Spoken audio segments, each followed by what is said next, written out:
बस आज हम लोग बात करेंगे ऑर्गेनिक केमिस्ट्री में आगे की ओर। इससे पहले हम लोगों ने नॉमेनक्लेचर के अंदर यूनिवर्सल रूल के सेकेंडरी सफिक्स के बारे में पढ़ लिया था, जहाँ पे हम लोगों ने बात किया था कि सेकेंडरी सफिक्स के अंदर कौन कौन से एटम्स के गुच्छे आएंगे यानी फंक्शनल ग्रुप आएंगे और उनका क्या क्या सिंबल होगा। ठीक है, आज का जो टॉपिक रहेगा वो ये रहेगा कि उन जो सिंबल्स हैं या सिंपल जो फंक्शनल ग्रुप है उस फंक्शनल ग्रुप को हम लोग सेकेंडरी सफिक्स के रूप में कैसे डिनोट करेंगे। क्योंकि हमको पता है कि जो भी आप देख रहे थे, जैसे कि प्राइमरी प्रीफिक्स था, फिर सेकेंडरी प्रीफिक्स था, उसके बाद फिर तब आपके पास सामने क्या था, मतलब रूट वर्ड के बाद प्राइमरी सफिक्स, फिर सेकेंडरी सफिक्स। तो ये सभी क्या हैं, सभी एक इंफॉर्मेशन दे रहे हैं और उस इंफॉर्मेशन को हम वर्ड के थ्रू ही दर्शाते हैं, है ना। यानी इंपॉर्टेंट क्या है, वर्ड। तो हम आज देखेंगे कि हम फंक्शनल ग्रुप के लिए कौन सा वर्ड यूज करेंगे जिससे हम पहचान पाएंगे कि उसके अंदर, या मान लीजिए सिंपली कि कोई फंक्शनल ग्रुप जुड़ा हुआ है तो हम कैसे किसी शब्द के द्वारा उसको डिनोट करेंगे। ठीक है, सिंबल्स आप लोगों ने देख लिए हैं कि कब कौन सा सिंबल किसी हाइड्रोकार्बन से जुड़ेगा तो हम क्या मानेंगे, यानी कौन सा ग्रुप होगा। ठीक है, तो चलिए स्टार्ट करते हैं हम लोग सबसे पहले उन्हीं 18 के 18 का, क्योंकि हम लोगों ने इससे पहले भी 18 के 18 देखे थे फंक्शनल ग्रुप के अंदर। तो यही 18 हैं, बस इन 18 के हम लोग क्या देखेंगे, शब्द को देखेंगे, यानी वर्ड्स को पकड़ेंगे जो सेकेंडरी सफिक्स के जगह पे हम रखेंगे। तो सबसे पहले हमारे पास था कार्बोक्सिलिक एसिड, जिसका सिंबल था COOH, था ना। तो COOH था कार्बोक्सिलिक एसिड का। अब मान लीजिए क्या हो रहा है, ये हो रहा है कि अगर ये जुड़ जा रहे हैं किसके साथ, हाइड्रोकार्बन की चेन से, कौन, कार्बोक्सिलिक फंक्शनल ग्रुप जुड़ जा रहा है, तो हम कैसे डिनोट करेंगे। तो उसके लिए हम क्या करेंगे, सेकेंडरी सफिक्स की जगह पे क्या लिखेंगे, ओइक एसिड। यानी जब हम ओइक एसिड लिख देंगे तो इससे ये पता चल जाएगा कि किसको डिनोट करेगा, कार्बोक्सिलिक एसिड को। आप जो देख रहे हो ये क्या है, ये सेकेंडरी सफिक्स यानी एज अ सफिक्स यूज किया जाएगा। ये जो आपको इधर नजर आ रहे हैं वो सब सफिक्स हैं, क्योंकि ये आपके फंक्शनल ग्रुप है। ठीक है, तो कार्बोक्सिलिक एसिड के लिए हम लोग ओइक एसिड यूज करेंगे, या उसी के जगह पे हम लोग क्या बोल सकते हैं, डायरेक्टली लिख सकते हैं कार्बोक्सिलिक एसिड, या तो ओइक एसिड या तो कार्बोक्सिलिक एसिड। अब देखो यार, ये कार्बोक्सिलिक एसिड जुड़ेगा किसके अंदर, तो सिंपल बात आप समझ लेना। जैसे मान लो यहाँ पे मेरे पास अगर कोई एल्केन वाला, मतलब मैं यहाँ से हटाता हूँ, ऐसे सिंपल समझो, यहाँ पे C है और यहाँ पे OOH ऐसे आ गया। ठीक है, तो आप देख रहे हो कि ये दोनों कार्बन हैं, इन दोनों कार्बन से क्या जुड़ा है, COOH जुड़ा है। COOH जुड़ने का मतलब क्या है कि ये क्या है आपका, ये तो कार्बोक्सिलिक एसिड जैसा फंक्शनल ग्रुप है ना, जैसा क्या ये वही है ना। तो हम अगर इसका नामकरण करेंगे तो कैसे करेंगे, तो सिंपली कितने कार्बन हैं, 1 2 3, देखिए कार्बोक्सिलिक एसिड के अंदर जो कार्बन आया है, इस कार्बन को हम लोग क्या करेंगे, लिखेंगे या काउंट करेंगे अपने पेरेंट चेन के अंदर। जैसे मान लो मैं अगर यहाँ पे देखूं तो यहाँ पे मेरा जो पेरेंट चेन बनेगा ये बनेगा, क्योंकि इस पेरेंट चेन का हिस्सा कौन बन गया, ये फंक्शनल ग्रुप, तो इसका भी कार्बन क्या होगा, लिया जाएगा। ठीक है, तो 3 कार्बन है, 3 कार्बन के लिए रूट वर्ड हम क्या लिखते हैं, प्रोप लिखते हैं। और ये तीनों कार्बन सिंगल बॉन्ड के थ्रू जुड़े हैं, इसलिए हम लोग प्राइमरी सफिक्स क्या लिखेंगे, एन। अब इसके साथ फंक्शनल ग्रुप भी है, कौन सा है, COOH। तो इसके साथ हम क्या करेंगे, इसके साथ हम लोग क्या, इसको डिनोट करने के लिए या तो हम कार्बोक्सिलिक एसिड जोड़ेंगे या तो हम लोग डायरेक्ट क्या जोड़ देंगे, ओइक एसिड। तो अगर मैं यहाँ पे क्या जोड़ दूँ, ओइक एसिड, तो आंसर हो जाएगा। लेकिन याद रखिएगा यहाँ भी क्या है, वॉवेल, और यहाँ भी वॉवेल है, 2 वॉवेल एक साथ नहीं आएंगे, तो इसे ई को हटा देंगे और डायरेक्टली क्या लिखेंगे, ओइक एसिड। तो इसका नाम बन जाएगा प्रोपेनोइक एसिड। ठीक है, प्रोपेनोइक एसिड। जब आप जाएंगे अंदर तो आप डीप में पढ़ेंगे कि यहाँ पे काउंटिंग कैसे होता है कैसे नहीं होता है, वो तो बस मैंने जस्ट एग्जांपल के लिए आपको समझाया। ठीक है, तो इस तरीके से आप देख पा रहे हो कि लास्ट में ओइक एसिड जुड़ा है और हम इसके नाम से पकड़ लेंगे कि इसके मतलब इस टाइप के हाइड्रोकार्बन के अंदर कौन सा फंक्शनल ग्रुप है, कार्बोक्सिलिक एसिड का फंक्शनल ग्रुप है। ठीक है, तो oic acid as a secondary suffix हमको डिनोट कर रहा होगा कि कार्बोक्सिलिक एसिड इसमें फंक्शनल ग्रुप मौजूद है। ठीक है, फिर हमारे पास आता है सल्फोनिक एसिड। इसका फॉर्मूला देखोगे तो क्या मिलेगा आपको, SOS3, है ना, SOS3 मिलता है आपको, या S3SO बोलते हैं, जैसे भी आप डिनोट करोगे, फिलहाल में आपको यही नजर आएगा, SOS3। तो इसको सल्फोनिक एसिड बोलते हैं। सल्फोनिक एसिड के लिए हम लोग क्या कौन सा वर्ड यूज करते हैं, तो एकदम एग्जैक्ट वही यूज करते हैं। सल्फोनिक एसिड ही मेरा क्या बन जाता है, वो बन जाता है सेकेंडरी सफिक्स के रूप में। फिर आता है मेरे पास एनहाइड्राइड, और एनहाइड्राइड के लिए हम यूज करेंगे ओइक हाइड्राइड या कार्बोक्सिलिक एनहाइड्राइड, ठीक है। फिर इसी तरीके से इस्टर आएगा, इस्टर के लिए आप OH यूज करो या कार्बोक्सिलेट यूज करो, ठीक। OH या कार्बोक्सिलेट, ध्यान देंगे आप यहाँ से यहाँ तक तो हर जगह कार्बोक्सी कार्बोक्सी जुड़ा हुआ होगा, इसको छोड़ दिया जाए तो कार्बोक्सी यहाँ भी जुड़ा होगा, कार्बोक्सी यहाँ भी आ गया, ठीक है। फिर आता है एसिड हाइलाइड, तो एसिड हाइलाइड जब जुड़ा होगा तो इसका मतलब क्या जोड़ देंगे, एक एसिड। एक एसिड कहाँ पे जोड़ोगे आप, आपको मिलेगा रूट वर्ड, रूट वर्ड के बाद प्राइमरी सफिक्स, प्राइमरी सफिक्स के बाद आप जोड़ोगे आप इसको सेकेंडरी सफिक्स को, आई बात समझ में। तो रूट वर्ड, फिर इसका इस रूट वर्ड के अंदर कार्बन का नेचर कैसा है, बॉन्ड का नेचर कैसा है वो लिख दोगे और उसके साथ सेकेंडरी सफिक्स को ऐड कर दोगे, यानी एक एसिड को उसके अंदर जोड़ दोगे। जैसे मान लो यहीं पे अगर मान लेते हैं कि क्या जुड़ा है मेरा, एसिड हाइलाइट जुड़ा है, तो एसिड हाइलाइट जुड़ा है तो मैं इसकी जगह पे क्या डाल देता, डायरेक्ट बोल देता कि प्रोपेनिक एसिड, यानी तब मैं इसको क्या नाम दे देता, प्रोपेनिक एसिड, ठीक है। इस तरीके से करेंगे। जबकि एमाइड है, एमाइड वाला ग्रुप आ रहा है तो फिर एमाइड के लिए हम सिंपली क्या बोलते हैं, एमाइड या कार्बोक्से एमाइड, सॉरी कार्बोक्सेमाइड, क्या बोलेंगे, कार्बोक्सेमाइड या एमाइड, क्लियर है, सिंपल। साइनाइड के लिए नाइट्राइल यूज करते हैं और आइसोसाइनाइड के लिए आइसोनाइट्राइल यूज करते हैं, ठीक है ना।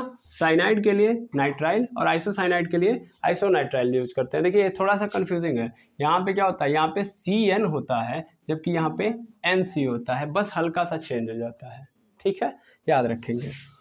एल्डिहाइड के लिए अगर हम बात करें तो एल्डिहाइड के लिए हम बेसिकली क्या यूज करते हैं, अल यूज करते हैं, और या उसकी जगह पे हम मतलब उसके अलावा क्या यूज कर सकते हैं, तो कार्बेल्डिहाइड बोल सकते हैं, क्या बोल सकते हैं, कार्बेल्डिहाइड।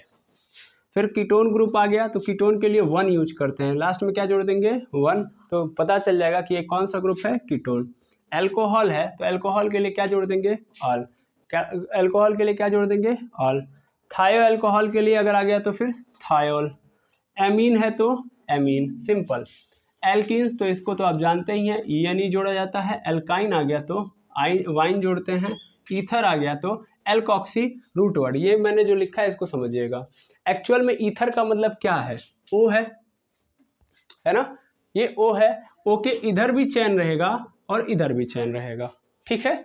तो इसमें होता क्या है कि इसमें हम लोग एक चैन को पकड़ते हैं और एक चैन को छोड़ देते हैं, मतलब इसमें एक R जो होगा इसके साथ जुड़ा होगा और एक R क्या होगा, एज अ सब्स्टिट्यूएंट होगा, ठीक है। मेरी बात ध्यान से समझिएगा, मैंने बोला एक R जो होगा इसमें क्या होगा, वो एक R इसके अंदर, इस रूट वर्ड हटा रहा हूं मैं फिलहाल में, एक R जो मेरा होगा सब्स्टिट्यूएंट होगा और एक R जो होगा मेरा मेन होगा, ठीक है। अब जो मेन वाला है, सपोज कर लो ये मेन है, तो मेन के अंदर अगर मैं बात करूं तो मेन के अंदर सपोज कर लेता हूं 5 कार्बन है, तो 5 कार्बन है, अच्छा छूटे कितने हैं, 3 कार्बन छूटे हैं, सपोज कर लो। 3 का मतलब छूटने का मतलब क्या हो गया, वो कौन चीज छूटा है, 3 कार्बन अगर छूट रहे हैं और वो सिंगल बॉन्ड वाले एक ही जगह से 3 कार्बन छूट रहे हैं, तो इसका मतलब क्या छूट गया, प्रोपिल छूट गया। तो इसका मतलब आगे क्या लिखूंगा मैं, प्रोपिल, क्योंकि सब्स्टिट्यूएंट क्या होता है मेरा, वो होता है सेकेंडरी प्रीफिक्स, है ना, सेकेंडरी प्रीफिक्स मेरा प्रोपिल होता है। अब इसके बाद रूट वर्ड लिखूंगा, रूट वर्ड का मतलब क्या बोलते हैं, पेरेंट चेन के अंदर जो आता है मेरा, पेरेंट चेन के अंदर नंबर ऑफ कार्बन कितने हैं, तो पेरेंट चेन के अंदर मैंने अभी जस्ट बताया कि टोटल कितने कार्बन है, 5, तो 5 के लिए मैं क्या लिख दूंगा, पेंट। अगर सब सिंगल बॉन्ड से जुड़े हैं तो पेंटेन हो गया, लेकिन इसने क्या बोला कि वहां पे आपको क्या जोड़ देना है, एल्कॉक्सी, सिंपल। तो इसका मतलब जानते हो क्या है कि यहाँ पे पेंटेन है ना, तो ई हटाओ, ऑक्सी जोड़ दो, खत्म, पेंटेन ऑक्सी, समझ आई बात। और ये O जिसके साथ जुड़ा होगा उसकी बात कर रहा हूं मैं, O जिसके साथ जुड़ा होगा वो मेरा क्या होगा, पेंटेनॉक्सी कहलाएगा, वो मेरा क्या कहलाएगा, पेंटेनॉक्सी। अब इसमें देख लो तो सब कुछ मिल गया आपको, पेंट से ये पता चल रहा है कि 5 कार्बन की चेन है, N से ये पता चल रहा है कि सिंगल बॉन्ड जुड़े हुए हैं, और ऑक्सी से ये पता चल रहा है कि कौन सा ग्रुप जुड़ा हुआ है, ईथर ग्रुप जुड़ा हुआ है, ठीक है। तो तीनों बातें यहाँ से पता चल जा रही हैं, क्लियर है। आपको ऐसा नहीं, अभी यहाँ पे डरना नहीं है कि फिर आगे ये ऐसे ही होगा कैसे होगा, आगे फिर से इसको समझाया जाएगा बारी बारी, फिर आप समझोगे। ग्रुप जब आते जाएंगे तो हम बारी बारी आपको एक्सप्लेन करते जाएंगे, ठीक है। अब आता है नाइट्रो। नाइट्रो का मतलब क्या होता है? NO2। NO2 के लिए कोई सफिक्स नहीं दिया गया है, इसके लिए केवल प्रीफिक्स बना है, और वो प्रीफिक्स क्या है? तो नाइट्रो है। एक बात मैं अभी और समझाऊंगा, लेकिन अभी नहीं, फिलहाल में समझिए हाइड्रोजन की बात है। हाइड्रोजन के लिए सिंपली क्या यूज करते हैं? हेलो। हेलो का मतलब ध्यान दीजिएगा कि अगर मान लीजिए हाइड्रोजन की बात करें तो हाइड्रोजन को हम एक्स से डिनोट करते हैं, और इसके अंदर फ्लोरीन आता है, क्लोरीन आता है, ब्रोमीन आता है, आयोडीन आता है। इतने लोग नजर आएंगे आपको।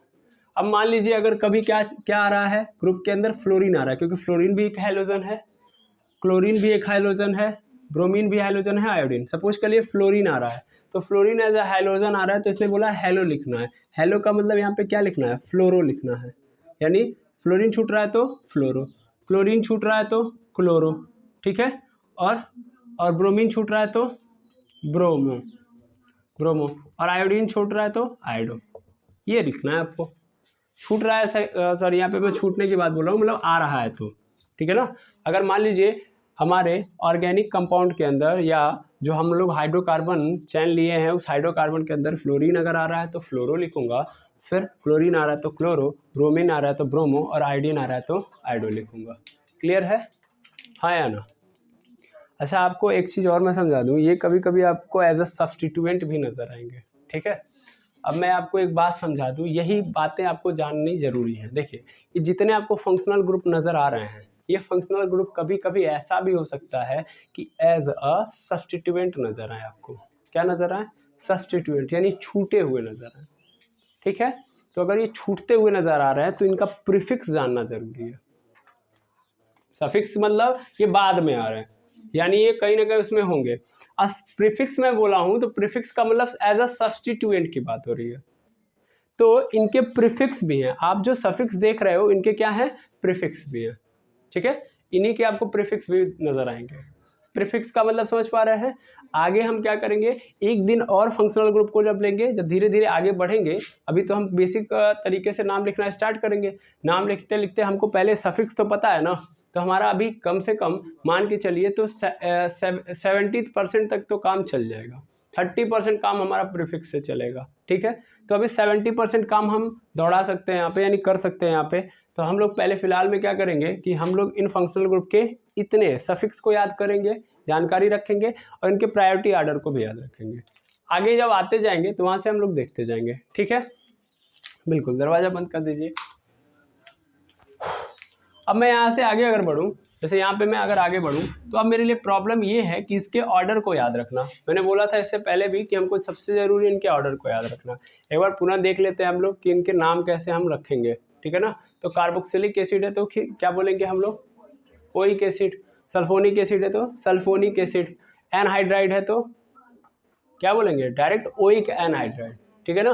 ध्यान देंगे यहाँ पे कार्बोक्सिलिक एसिड तो ओइक एसिड, एनहाइड्राइड तो ओइक एनहाइड्राइड, ठीक है ना। ओइक एनहाइड्राइड या कार्बोक्सिलिक एनहाइड्राइड, ठीक है। क्लियर?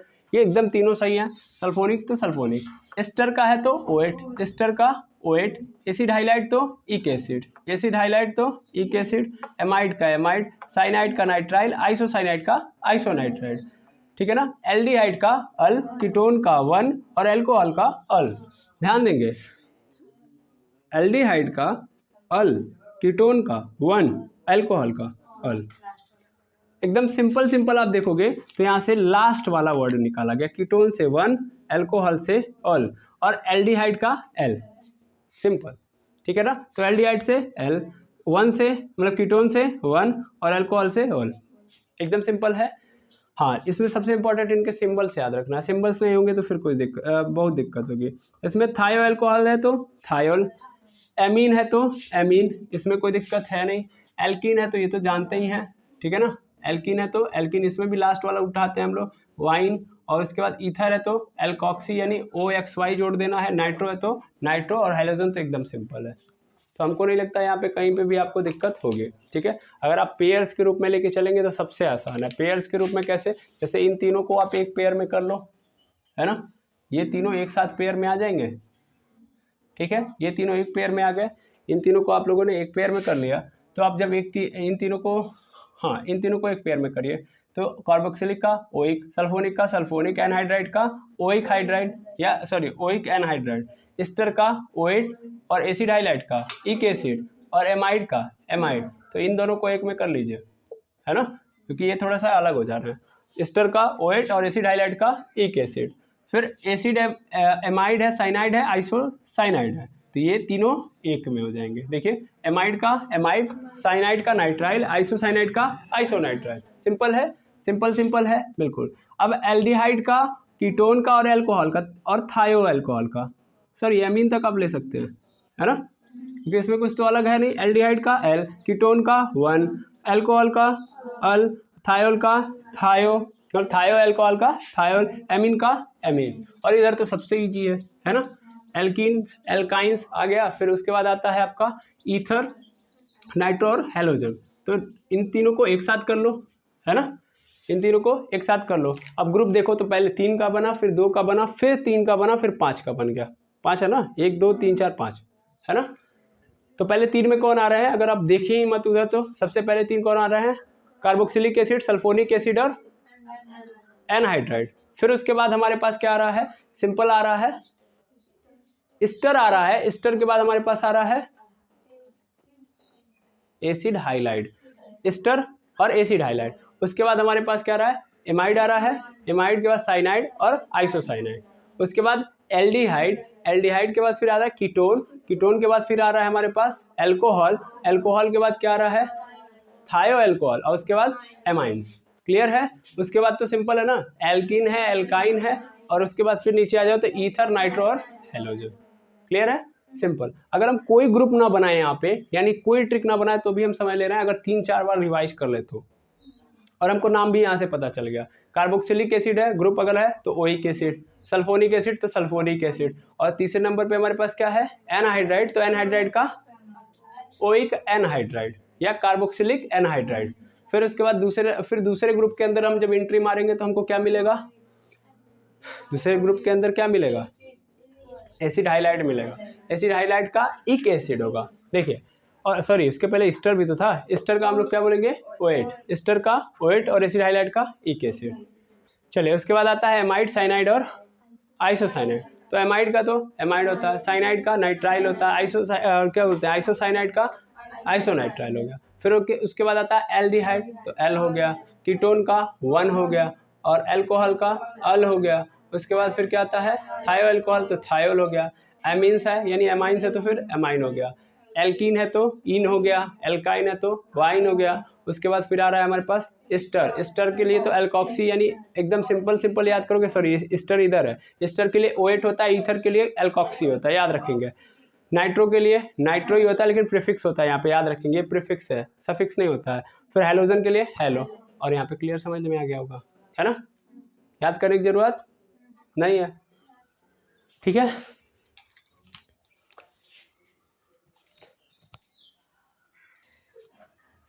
चलिए, तो हम लोगों को ये याद करने का पैटर्न समझ में आ गया। एक चीज़ के लिए बहस होगी जो शुरुआत में गलती हो गई है, जो कि हमने सल्फोनिक एसिड को क्या बोल दिया है, SO3 लिख दिया है, जो गलत है, SO3H होगा, ठीक है। इसका स्ट्रक्चर हम डिफाइन करेंगे तो क्या होगा, S डबल बॉन्ड O, फिर यहाँ पे सिंगल बॉन्ड O, फिर यहाँ पे H, ठीक है, और फिर ये आके किसी से जुड़ जाएगा। समझ में आई बात। तो इसका स्ट्रक्चर हम लोगों ने पिछले वीडियो में यही देखा था, तो यही होगा, ठीक है। ये गलत है, SO3H होता है सल्फोनिक एसिड का, ठीक है। इसका स्ट्रक्चर भी हम लोगों ने इससे पहले डिफाइन किया हुआ है, क्लियर है। चलिए ठीक है, अब हम लोग एक पैटर्न तैयार करते हैं जिससे हम लोग क्या कर सकते हैं, इसको हम लोग याद कर सकते हैं। बेतुका है, अगर हम लोगों ने ऐसे ग्रुप बना दिए हो तो कितने ग्रुप बन गए, 1 2 3 4 5 6 ग्रुप बने हैं, ठीक है ना। पहले ग्रुप के अंदर 3 लोग, दूसरे ग्रुप के अंदर 2 लोग, तीसरे ग्रुप के अंदर 3 लोग, चौथे ग्रुप के अंदर 5 लोग, और छठवें ग्रुप के अंदर, पांचवें ग्रुप के अंदर 2 लोग, और छठवें ग्रुप के अंदर 3 लोग। इस तरह टोटल कितने हो जाएंगे, 18, ठीक है। फिर फिलहाल में हम लोग क्या करते हैं, याद करने का एक तरीका देख लेते हैं क्योंकि शुरुआत के जो 13 ग्रुप हैं वही थोड़े से फंसा रहे हैं, बाकी तो आपके लिए आसान है, ठीक है। तो हम लोग क्या करेंगे, देखिए एज अ ट्रिक है, इसमें कोई बहुत वो नहीं है, नॉर्मल ट्रिक है, सभी लोग जानते ही होंगे इसको। तो इसलिए एक ट्रिक के रूप में इसको लिख दे रहे हैं। ट्रिक नहीं है, फिलहाल में ऐसे नाम के लिए याद करते हैं, क्योंकि ट्रिक दे देंगे तो फिर ऐसे ऐसे वाहियात चीज़ों को हम ट्रिक मान लेंगे तो फिर समस्या हो जाएगी। ठीक है, तो मैं एक काम करता हूँ, पॉज करके पहले लिख देता हूँ, सही रहेगा। चलिए देखिए, हम लोगों ने लिख दिया है कि ट्रिक है कि कार से राइड इस हाल में की साइना और आइसोसाइना की को है ये को, और को यहाँ पे गोले में रहेगा, ये सर्कल में रहेगा। साइना और आइसोसाइना को एल्डिहाइड ने काटा। यहाँ पे ने भी क्या रहेगा, ब्रैकेट में, जो ब्रैकेट में इसका अर्थ कुछ भी नहीं है। तो कार से आप सिंपल समझ सकते हो, क्या हो गया, कार्बोक्सिलिक एसिड, मतलब एकदम सिंपल है, कार्बोक्सिलिक एसिड। से हो जाएगा sulphonic acid, sulphonic acid. Ride से हो जाएगा, याद करिए, एनहाइड्राइड, एनहाइड्राइड। इससे हो जाएगा एस्टर। हाल से हो जाएगा एसिड हाइलाइड, एसिड हाइलाइड। में से क्या हो जाएगा, एमाइड। ठीक है, में से हो जाएगा एमाइड। साइना से हो जाएगा साइनो, सॉरी साइनाइड होगा। यहाँ से हो जाएगा आइसोसाइना, आइसोसाइना था यहाँ पे, आइसोसाइना, तो यहाँ पे क्या हो जाएगा, आइसोसाइनाइड, आइसोसाइनाइड। को का कोई अर्थ है नहीं, एल्डिहाइड सीधा आ गया, एल्डिहाइड, इसमें भी कोई दिक्कत नहीं है, एल्डिहाइड। उसके बाद ने का कोई अर्थ नहीं है, के से क्या हो जाएगा, कीटोन, कीटोन हो गया। फिर ए से हो जाएगा एल्कोहल, एल्कोहल। टी से हो जाएगा थायो एल्कोहल, अल्कोहल। और ए से हो जाएगा एमाइन। एमाइन के बाद आप लिख लीजिएगा 2 3 1, 2 3 1। मैं यहाँ पे थोड़ा सा सबमर्ज कर रहा हूँ एक ट्रिक के लिए, 2 3 1। और उसके बाद ईथर, ईथर नाइट्रो हाइलोजन, इतना ही था इसके अंदर। 2 का मतलब क्या हो गया, यहाँ पे एल्कीन हो गया, एल्कीन मतलब डबल बॉन्ड, फिर ट्रिपल बॉन्ड, फिर सिंगल बॉन्ड। फिर ईथर को देखोगे तो ईथर का आप समझ ही रहे हो, ईथर को सभी लोग जानते हैं, नाइट्रो को सभी लोग जानते हैं, और हाइलोजन को सभी लोग जानते हैं। ठीक है, 2 3 1 हाइलोजन, ईथर, नाइट्रो और हाइलोजन। ठीक है, तो आपको यहाँ से इस तरीके से आप चाहो तो याद कर सकते हो, तरीका ये भी सही है, और इससे बेटर तरीका आपका वही है, वहाँ से आप चीज़ों को और अच्छे से समझ सकते हो। ठीक है, तो सबसे पहले अगर हम एक एक करके चलते जाएं, तो अगर हमारे माइंड में इमेज चल रहा है तो ठीक है, नहीं तो ये रिदम के द्वारा, एक राइम के द्वारा आप भी याद कर सकते हो कि कार से राइड इस हाल में कि साइना और आइसोसाइना को एल्डिहाइड ने काटा। ठीक है, 2 3 1 ईथर नाइट्रो हैलोजन। ठीक है, अब यहाँ से आप आराम से कर सकते हो कि कार से हो जाएगा कार्बोक्सिलिक एसिड, से हो जाएगा सल्फोनिक एसिड, उसके बाद फिर क्या है, राइट से हो जाएगा एनहाइड्राइड। देखो यहाँ पे सभी उसी में से आया है, राइट से यहाँ पे निकाला गया है, यस से निकाला गया है, कार से कार निकाला गया है, ईस्टर से इस निकाल दिया गया है, हाईलाइट से हाल बना दिया गया है ना। एमाइड में से एम से में बना दिया गया है यहाँ पे। साइना से देखो यहाँ पे साइना यहाँ पे आएगा, यहाँ पे आइसोसाइना आएगा, तो आइसोसाइना एल्डिहाइड, तो एल्डिहाइड। बाकी तो आप देख रहे हो सबका फर्स्ट लेटर है, क्लियर। ठीक है, तो इस तरीके से आप क्या कर लेंगे, सबका याद कर लेंगे। अब एक बार फिर से ट्राई करते हैं, सबका क्या होगा, सफिक्स। ठीक है, जैसे हम लोग देखें हैलोजन का क्या होगा, हैलो होगा। ठीक है, एल्डिहाइड का अल होगा, एमाइन का क्या होगा, एमाइन ही होगा। एनहाइड्राइड का क्या हो जाएगा बताइए, ओइक एनहाइड्राइड। ठीक है, फिर सल्फोनिक एसिड का सल्फोनिक एसिड, एसिड हाइलाइड का एसिड हाइलाइड का इक एसिड, ईस्टर का ओएट सिंपल या कार्बोक्सिलेट बोल सकते हैं वहाँ पे। और एमाइड का क्या होगा, एमाइड ही होगा। साइनाइड का क्या होगा, नाइट्राइल हो जाएगा। साइनाइड का आइसोनाइट्राइल हो जाएगा। ठीक है, थायो अल्कोहल का थायोल हो जाएगा, अल्कोहल का अल हो जाएगा, कीटोन का वन हो जाएगा। ठीक है, ईथर का एल्कॉक्सी वाले से याद कर लेंगे, ऑक्सी यहाँ पे लग जाएगा, नाइट्रो का नाइट्रो, लेकिन यहाँ पे सफिक्स नहीं होता है, हेलोजन का हेलो। तो आई होप सबका समझ में आ गया होगा और याद भी हो गया होगा आपको, है ना। इसमें कुछ भी ऐसा नहीं है जो आपको नहीं याद रहेगा, बस आप तरीका याद रखिएगा, चाहे ऐसे चाहे वैसे, जिस तरीके से आपको याद रहे आप याद कर लेंगे। ठीक है, तो इस तरीके से आप लोगों ने ये याद कर लिया। अब हम फंक्शनल ग्रुप को ऐसा नहीं कि यही लास्ट बार पढ़ रहे हैं इसके बाद फिर पढ़ेंगे, ठीक है। जब हम फंक्शनल ग्रुप को वहाँ पे क्या करेंगे, पुट कर रहे होंगे बारी बारी। अभी हम करेंगे फंक्शनल ग्रुप को भी पुट करेंगे, लेकिन उतना ज़्यादा दिमाग नहीं लगाएंगे, जितना है हमारे पास हम करते जाएंगे। एक बार पुनः हम फंक्शनल ग्रुप को अलग से पढ़ रहे होंगे, जहाँ पे हम लोग यहाँ पे अपने माइंडसेट से, अभी अगर मैं देखूँ तो आप अपना माइंडसेट लगाइए और माइंडसेट से ये भी कर लीजिएगा कि कौन कौन से ऐसे हैं जो आगे आते हैं, मतलब जो हमेशा पहले नंबर पे होते हैं। पहले नंबर पे मतलब उनसे स्टार्ट होती है लाइन, ठीक है ना। जैसे आप देखोगे कार्बोक्सिलिक एसिड, तो कार्बोक्सिलिक एसिड या तो अंत में होगा या तो पहले, और जहाँ पे ये होते हैं वहीं से स्टार्ट होती है लाइन, ठीक है ना। वो मैंने आपको पहले भी ये बताया था कि शहंशाह के कौन है, ये अमिताभ बच्चन है। जहाँ पे खड़े हो जाते हैं वहीं से लाइन क्या हो जाती है, शुरू होती है ना। तो लाइन वहीं से मानी जाएगी जहाँ पे आएंगे। तो कार्बोक्सिलिक एसिड में COOH जहाँ से होगा वहीं से लाइन स्टार्ट मानी जाएगी। प्रायोरिटी के साथ मैंने सब कुछ आपको एक्सप्लेन कर दिया, ठीक है। तो आप लोग प्रयास ये करिएगा कि उनमें जो वर्ड्स हैं उन वर्ड्स को पकड़ते हुए या सिंबल्स को पकड़ते हुए थोड़ा एक वर्क करिएगा। वर्क क्या करिएगा कि जो ऐसे हैं कि जो बीच में आ सकते हैं उनको अलग कर दीजिए। जो अकेले मतलब जो अमिताभ बच्चन है उनको एक साइड कर दीजिए। तो इससे और आपको क्या होगा, समझने में आसानी आएगी। जैसे आपको पता है कि यहाँ पे मैं अगर बात करूँ ईथर की, तो ईथर कहाँ पे आएगा, 100% बीच में आएगा, आगे नहीं आएगा, है ना। तो ऐसे लोग जो साइड में नहीं बीच में आते हैं उनको हम क्या करेंगे, एक ग्रुप में डाल देंगे। और जो हमेशा कहाँ पे आते हैं, हमेशा पहले आते हैं, उनको कहाँ रख देंगे, एक ग्रुप में रख देंगे, ठीक है। बिल्कुल बिल्कुल। तो आप लोग क्या करिए, इसको नोट कर लीजिएगा। और यहाँ से हम लोग जब कल मिलेंगे तो कल हम लोग बेसिक से स्टार्ट करेंगे नॉमेनक्लेचर का, यानी एक एक रूल्स के साथ बारी बारी अब हम लोग नॉमेनक्लेचर पढ़ना स्टार्ट करेंगे नेक्स्ट वीडियो के अंदर। तो अभी हम लोगों ने यूनिवर्सल रूल अच्छे से समझ लिया। यूनिवर्सल रूल के अंदर क्या क्या था मेरा, तो यूनिवर्सल रूल के अंदर सबसे पहले था रूट वर्ड, पहला पढ़ा हम लोगों ने, रूट वर्ड क्या गया। अच्छा, अभी हम लोगों ने एक चीज़ छोड़ी हुई है, और वो एक चीज़ क्या है, प्राइमरी प्रीफिक्स। प्राइमरी प्रीफिक्स जहाँ पे हम लोगों ने ये नहीं बात की कि वो खुला है कि बंद है, तो उसके लिए क्या यूज करेंगे, यानी खुला है बंद है तो उसके लिए क्या कहानी होगी। तो सिंपल समझ लीजिए, ज़्यादा उसमें क्या दिमाग लगाया जा सकता है। सिंपल ये है कि जब भी बंद होगा, ठीक है, तो बंद होगा तो साइक्लो। बंद का मतलब क्या होता है, ये भी देख लीजिए कि मान लीजिए ये कार्बन है, चलिए मैं यहाँ से हटा रहा हूँ और मैं आपको एक स्ट्रक्चर के थ्रू बता देता हूँ। लेक्चर एंड करने से 5 मिनट रोक रहा हूँ मैं यहाँ पे।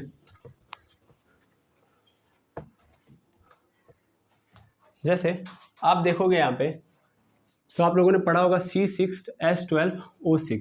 अगर मैं इसकी बात करूँ तो ये क्या है, ये कौन सा कंपाउंड है, सर ये ऑर्गेनिक कंपाउंड है, बिल्कुल ऑर्गेनिक कंपाउंड है। और इस ऑर्गेनिक कंपाउंड का नाम क्या है, इस ऑर्गेनिक कंपाउंड का नाम है ग्लूकोज। अगर इस ग्लूकोज की मैं बात करूँ तो ये ऑर्गेनिक कंपाउंड ओपन है कि बंद है। अगर मैं देखूँ तो ग्लूकोज से तो कुछ नहीं पता चल रहा है, लेकिन अगर इसके स्ट्रक्चर को डिफाइन करोगे तो आपको पता चलेगा क्या, सब कुछ। यहाँ पे देखिएगा ये कार्बन है, यहाँ पे देखते जाइए, एक कार्बन है, इस कार्बन से एक हाइड्रोजन जोड़िए। पहले कार्बन 6 के 6 ऐसे प्रयास करिए कि जोड़ देते हैं, 1 2 3 4 5, ये 6 हो गया। अब सबको कितने कितने ऑक्सीजन है, 6, तो सबको ऑक्सीजन एक एक दे दीजिए, ठीक है। ऑक्सीजन भी आप लोगों ने दे दिया। 12 हाइड्रोजन है, 12 हाइड्रोजन दे दीजिए। तो 12 हाइड्रोजन एक एक करके देंगे ना, तो 1 2 3 4 5 हो गया, इनको मिल गया। अब ध्यान से देखोगे तो ये सब तो कंप्लीटेड नजर आ रहा है, बीच वाले तो सब कंप्लीट है। ध्यान दीजिए, ये सब बीच वाले क्या है, कंप्लीट है। कंप्लीट मतलब इनके 4 बन गए हैं ना। अब साइड वालों को प्रॉब्लम है, तो साइड वालों को हाइड्रोजन बांट देते हैं। लेकिन साइड वालों को हाइड्रोजन बांटने से पहले हमने अभी तक कार्बन की प्रॉब्लम देखी, ऑक्सीजन की प्रॉब्लम देखी नहीं। ऑक्सीजन अभी तक सब सिंगल है, इन सबको क्या करना पड़ेगा, करना पड़ेगा ना डबल, क्योंकि इनको भी 2 चाहिए, इनको मिला 1 है। तो ये जो बाकी हाइड्रोजन बचे हैं हम इनको दे देंगे, दे दिए। तो देखो ऑक्सीजन का भी कंप्लीट, और 6 12 हाइड्रोजन भी हो चुका है। अब कहीं से भी कोई ऑप्शन नहीं है कि हम इन लास्ट वाले को जोड़ें। देखिए कार्बन का अभी भी कितना है, लास्ट वाले आखिरी वाले का, तो 1 2 3, यहाँ भी देखोगे तो 1 2 3 ही है। तो इनको नहीं मिल रहा है, ना इसको कोई दे रहा है ना इसको कोई दे रहा है। इसको भी जरूरत है एक की और इसको भी जरूरत है एक की, तो ये क्या कर लेंगे, आपस में ही एक दूसरे से क्या कर लेंगे, कर लेंगे, ठीक है। और एक दूसरे से कर लेंगे तो क्या बना देंगे, क्लोज बना देंगे। अब क्लोज कैसे बनाएंगे, अब इसको समझिएगा। ये तो हम लोगों ने नॉर्मल वे देखा है, अब हम क्लोज में देखते हैं कैसे बनता है, ठीक है। तो क्लोज के लिए हम लोग करते क्या है, तो यहाँ पे रखते हैं एक कार्बन, फिर इधर एक, इधर फिर इधर फिर इधर, ऐसे लेके आइए। यहाँ पे 1 2, फिर यहाँ पे 3, फिर यहाँ पे 4, देखिएगा 1 2 3 4 5 हो चुका है, यहाँ पे 6 और यहाँ पे आके ऐसे कनेक्ट हो जाएगा ये। ठीक है, अब यहाँ से बारी बारी दे दीजिए। यहाँ से क्या होगा, एक ऑक्सीजन होगा, एक हाइड्रोजन और एक हाइड्रोजन इधर, फिर ऐसे ऑक्सीजन एक हाइड्रोजन फिर एक हाइड्रोजन इधर, फिर इधर ऑक्सीजन फिर हाइड्रोजन फिर हाइड्रोजन, फिर इधर ऑक्सीजन फिर हाइड्रोजन फिर हाइड्रोजन, फिर ऐसे ही ऑक्सीजन फिर हाइड्रोजन फिर हाइड्रोजन। इसी तरह इसके पास भी हो जाएगा ऑक्सीजन फिर हाइड्रोजन और यहाँ पे इसके पास एक हाइड्रोजन अंदर की ओर। ठीक है, तो क्या है, ये आपस में क्या है, जब यहाँ से क्या हुआ, जहाँ से स्टार्ट किए फिर वहीं पे आ गए कि नहीं आ गए, आ गए। तो इस तरीके का जो ऑर्गेनिक कंपाउंड होता है वो क्या होता है, क्लोज्ड माना जाता है। और क्लोज्ड के लिए हम लोग जो यूज करेंगे वो क्या यूज करेंगे, साइक्लो। ठीक है, अगर वो नहीं होगा तो फिर हम लोग क्या करेंगे, नहीं रखेंगे। दैट मीन्स अगर मान लीजिए ओपन होता तो फिर हम कुछ नहीं यूज करेंगे, लेकिन अगर बंद होगा तो क्या यूज करेंगे, साइक्लो। किसके जगह पे, प्राइमरी प्रीफिक्स की जगह पे। ठीक है, क्लोज होगा तो साइक्लो, अदरवाइज नहीं। जैसे आप साइक्लो के अंदर, यानी इनको क्लोज्ड ऑर्गेनिक कंपाउंड बोलते हैं, और क्लोज्ड ऑर्गेनिक कंपाउंड के अंदर बहुत आते हैं। सबसे फेमस कौन है, बेंजीन। बेंजीन के अंदर, बेंजीन का फार्मूला क्या होता है, C6H6। ठीक है, अगर इसका देखोगे तो कैसे बनेगा, अगर सिंपल स्ट्रक्चर बनाऊं मैं तो 1 2 3 4 5, मतलब 1 2 3 4 5 6 हो गया। हाइड्रोजन एक एक दे दो, तो एक हाइड्रोजन इसके पास, एक हाइड्रोजन इसके पास, एक हाइड्रोजन इसके पास, एक हाइड्रोजन इसके पास, एक हाइड्रोजन इसके पास, एक हाइड्रोजन इसके पास। कंप्लीट हुआ, नहीं हुआ, नहीं ना हुआ, तो फिर कंप्लीट कैसे करेंगे हम लोग, क्योंकि किसी का कंप्लीट नहीं है तो सबका कंप्लीट कैसे करते हैं, तो तरीका एक एक करके लगाते हैं। जैसे देखिए यहाँ पे क्या है, 2 है तो इसको कितने की जरूरत है, 2 की, तो 2 दे देंगे, तो 2 दे देंगे तो प्रॉब्लम किसको हो जाएगी, इसको हो जाएगी, क्योंकि यहाँ पे 3 1 4 1 5, तो इस हाइड्रोजन को निकाल लेते हैं। ठीक है, फिर यहाँ से हटाते हैं। तो अगर हम ऐसे कंप्लीट करने लगेंगे तो कुछ नहीं होगा, आप करके देखिएगा, यहाँ पे 3 करके फिर हाइड्रोजन हटाऊंगा, ऐसे करूंगा वैसे करूंगा, कुछ नहीं होने वाला है। ठीक है, अंततः जो आपको स्ट्रक्चर मिलने वाला है आप करिएगा, क्योंकि बेंजीन मुझे फिर पढ़ाना है तो फिर मैं पढ़ाऊंगा, लेकिन आप लोग अपने स्तर पे दिमाग लगाइएगा। तो यहाँ पे हमको जो मिलेगा कुछ इस तरीके से मिलेगा, ये C, यहाँ पे C, यहाँ पे C, यहाँ पे भी C, फिर यहाँ पे C, और फिर 1 2 3 4, अच्छा सॉरी यहाँ पे एक और आएगा, नहीं 1 2 3 4 5, फिर यहाँ पे 6, फिर से एक दिक्कत हो गई, 1 मिनट हो गए, यहाँ पे होगा, फिर यहाँ पे, फिर ऐसे, ये बनेगा स्ट्रक्चर। बेंजीन का स्ट्रक्चर ऐसे होता भी है, ऐसे होता है। ये जो टिप देख रहे हो आप, वो क्या है, सब कार्बन है, ये सब के सब क्या है, कार्बन है। याद करिए हम लोगों ने इस तरीके से भी स्ट्रक्चर बनाना सीखा है किसी ऑर्गेनिक कंपाउंड को, और इसको कौन सा फॉर्म कहते हैं बताइए, इस तरीके से स्ट्रक्चर को लाइन नोटेशन। ठीक है, लाइन नोटेशन बोला जाता है कि हम लाइन से केवल एक ऑर्गेनिक कंपाउंड को दिखाते हैं। और इसमें क्या होता है कि इसमें देखोगे तो यहाँ पे डबल बॉन्ड, फिर एक छोड़ दो, फिर यहाँ डबल बॉन्ड, फिर एक छोड़ दो, यहाँ डबल बॉन्ड, इस तरीके से होता है। ठीक है, ये बेंजीन का स्ट्रक्चर है, यानी यहाँ पे लगा दो, फिर एक छोड़ दो, यहाँ पे लगा दो, फिर यहाँ पे लगा दो, कहीं लगा दो, बस एक एक छोड़ के डबल बॉन्ड लगा दो, और बाकी जो फिल करने के लिए आपके पास क्या आ जाएंगे, हाइड्रोजन। तो मतलब देखो यहाँ पे कार्बन के 3 हो चुके हैं, तो एक हाइड्रोजन यहाँ पे भी एक हाइड्रोजन, यहाँ भी एक हाइड्रोजन, यहाँ भी एक हाइड्रोजन, यहाँ भी एक हाइड्रोजन, यहाँ भी एक हाइड्रोजन। तो इस तरीके से क्या बन जाता है आपका बेंजीन का स्ट्रक्चर। और ये भी क्या है, क्लोज है, तो इसका मतलब ये भी क्या है, किस टाइप का है, साइक्लो टाइप का है, साइको नहीं साइक्लो। ठीक है, क्लियर। तो सेकेंडरी प्रीफिक्स के लिए जब क्लोज होगा तो तब हम यूज करेंगे साइक्लो, अदरवाइज नहीं करेंगे। ठीक है, तो आई होप आपको पूरा का पूरा जो यूनिवर्सल रूल है उसके जहाँ पे किसको क्या यूज करना है ये अब आपको समझ में आ चुका है। ठीक है, लेकिन मतलब हम लोग अगर देखें तो रूट वर्ड हम लोगों ने देख लिया, रूट वर्ड के बाद फिर हम लोगों ने क्या देख लिया, प्राइमरी सफिक्स, प्राइमरी सफिक्स, फिर सेकेंडरी सफिक्स, सफिक्स, फिर इसके इधर आएंगे हम लोग तो प्राइमरी प्रीफिक्स, और फिर उसके पहले सेकेंडरी प्रीफिक्स। ठीक है, ये बार बार प्राइमरी सेकेंडरी इतना नहीं लिखिए आप। ठीक है, आप यहाँ पे डायरेक्टली प्राइमरी लगा के फिर प्रीफिक्स ऐसे डाल दीजिए प्री, फिर सेकेंडरी डालिए प्री लिख दीजिए। ठीक है, फिर ऐसे ही प्राइमरी तो फर्स्ट डिग्री, यहाँ पे भी सेकेंड। ठीक है, क्लियर है। रूट वर्ड क्या डिनोट करता है, या वर्ड रूट क्या डिनोट करता है, number of carbon present in parent chain, present in parent chain, ये बता दिया हम लोगों ने कैसे होता था, हाँ या ना। इसका डिनोटेशन कैसे कैसे ये आता था ये आपको पता है ना, रूट वर्ड क्या क्या होते हैं आपको पूरा 100 तक बताया गया था, है ना। प्राइमरी प्रीफिक्स की अगर मैं बात करूँ तो प्राइमरी प्रीफिक्स क्या बताता है, तो वही बताता है कि ऑर्गेनिक कंपाउंड जो है वो क्लोज है या ओपन। तो क्लोज होगा तो उसके लिए क्या यूज करेंगे, साइक्लो, और अगर ओपन होगा तो कुछ नहीं। सेकेंडरी प्रीफिक्स के लिए हम लोग क्या यूज करते हैं, सेकेंडरी प्रीफिक्स के लिए हम लोग यूज करते हैं सिंपल सब्स्टिट्यूएंट के बारे में, ठीक है ना। यानी ये बताता है सब्स्टिट्यूएंट के बारे में, और सब्स्टिट्यूएंट की भी कहानी हम लोगों ने देख ली थी, है ना। सब्स्टिट्यूएंट के लिए जो ग्रुप आता है वो कौन सा होता है, एल्किल ग्रुप, यानी हम यहाँ पे एल्किल ग्रुप की बात करते हैं। प्राइमरी सफिक्स क्या बताता है, nature of bond, nature of bond, nature of bond के अंदर हम लोगों ने देख लिया था कि सिंगल बॉन्ड है तो उसके लिए हम लोग क्या यूज कर लेंगे, एन यूज कर लेंगे, डबल बॉन्ड है तो इन यूज करेंगे, और ट्रिपल बॉन्ड है तो वाइन यूज करेंगे, सॉरी आइन यूज करेंगे, ठीक है। सेकेंडरी सफिक्स के अंदर हम लोगों ने आज ही बात की है फंक्शनल ग्रुप की, और फंक्शनल ग्रुप कितने होते हैं सबकी बात कर ली, और इसके जगह पे क्या क्या यूज करना है, कौन सा फंक्शनल ग्रुप आएगा तो कौन सा वर्ड यूज करेंगे, ये भी हम लोगों ने सीख लिया, और इसकी प्रायोरिटी भी देख ली। क्लियर है। तो आई होप आपको ये पूरा का पूरा जो यूनिवर्सल रूल है उसमें कौन सा कहाँ यूज करना ये सीख लिया हम लोगों ने, ठीक है। अब हम कल से लिखना स्टार्ट करेंगे और इनका यूज करना स्टार्ट करेंगे। अभी तो हमने ये समझा कि इस पे क्या यूज करेंगे, कैसे यूज करेंगे, वो हम कल से स्टार्ट करेंगे, ठीक है। तो मिलते हैं नेक्स्ट वीडियो में। Thank you very much MS. लेकिन उसके पहले आपको अगर कोई भी डाउट हो और कोई भी एरर इसके अंदर नजर आया हो जरूर बताएं।